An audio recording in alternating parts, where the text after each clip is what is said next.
Typically, when fashion designer Barbara Bates is talking about the color pink, it has to do with her amazing fashions. But today, as the breast cancer survived in the month of October, the color has new meaning. Stay with us at 2CN as we head in and talk to Ms. Bates about how that experience has changed her life.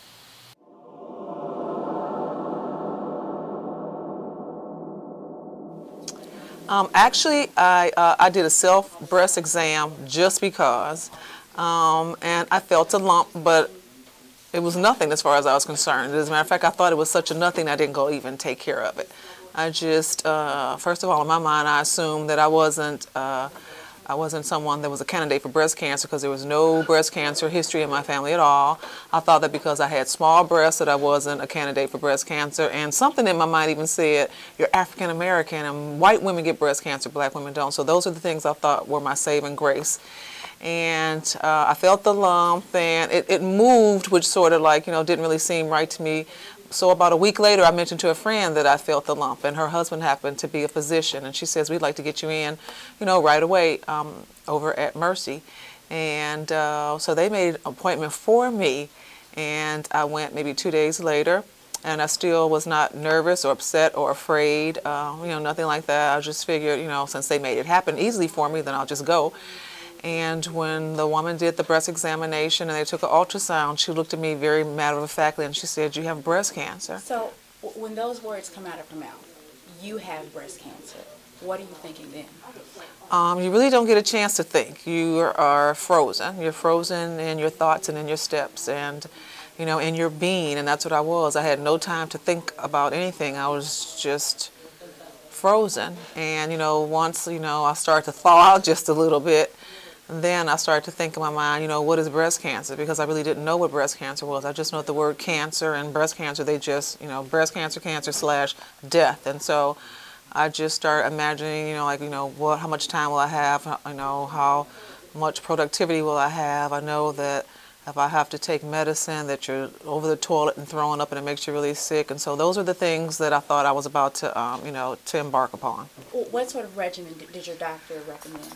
Well, actually, I did not stay at Mercy. I actually got transferred over. I went over to get a second opinion.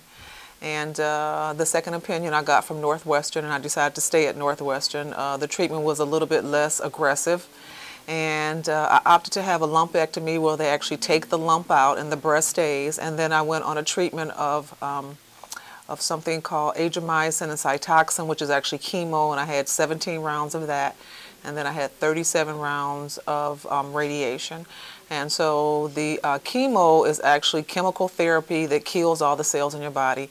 And then the radiation is something that stabilizes so that they make sure the cells are dead and that it does not spread anyplace else. It's about an 8 to 9 month process. I never ever threw up, which I was so afraid of throwing up, something I'd seen on television. And I know you hear this saying about early detection is the key. Early detection is the key. It's not a cute slogan that somebody made up. It's really the truth. I mean, I was on the borderline of early detection, unfortunately, because I did not go get mammograms because I always just thought I was not at risk, which is so untrue. It doesn't make a difference what color you are or how old you are. What do you say to women who say, like you said, it doesn't run in my family, I have a lump, but it's no big deal. And even in this economy, I can't really afford to go to the doctor if I don't know that something's wrong. What do you say to them? Well, the thing about breast cancer is that the treatment has come so far from, 20 years ago, and that if you are diagnosed with breast cancer, then if you're diagnosed early enough, you have a 100% chance of living a wonderful, healthy life. I tell every woman, every young woman, and they say you shouldn't get a mammogram until you're 40. I disagree with that. I can't tell you how many young women in their 20s that I sat and had chemo with. I say to any young woman that you need to do a self-exam. You should probably do it once a month. If you feel any sort of a lump, you need to go take care of it. If you don't have insurance, don't worry about it. Mercy Hospital has a program, and if you have breast cancer, or if you think that you do, they will treat you from the beginning all the way to the end, surgery and treatment after that. And American Cancer Society will also reach out to women, and they do a lot in terms of paying for mammograms as well as paying for treatment.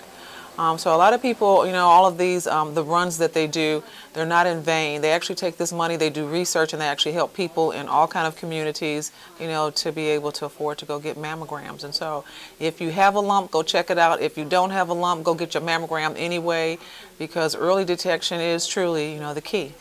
One thing I've learned is that, I can overcome a struggle. And this struggle for me was a beautiful struggle. And I say that because at the end of all of it, there is like a rainbow that I can't even imagine. It's like the light that shines when you're on your way to heaven. I'm like, when I finished the last treatment, it was like amazing to me. I had all new cells because all the cells in my body had been killed, but I got brand new cells. And all of my hair fell out from the chemo, but I got brand new hair. And all of the, the skin cells, were brand new. So, I didn't have to go get pedicures because I had feet like babies behind. And then, out of all that, those are all the cosmetic things. But at the end of the day, it's a brand new way of thinking. You put things into perspective. You put your life into perspective. You've been given, like when you go to church and you get baptized and you're born again, you're like born again. You have something else that, you know that life is more than that. You've come right on the edge of death, and I'm not gonna say that death, I'm not afraid of it, but I have a different perception of it, and I know that I've gotten some strength from it. And I think that breast cancer, the diagnosis was not for me, but because I have a voice in the African American community, I'm able to, tell other women who may listen to what I'm saying.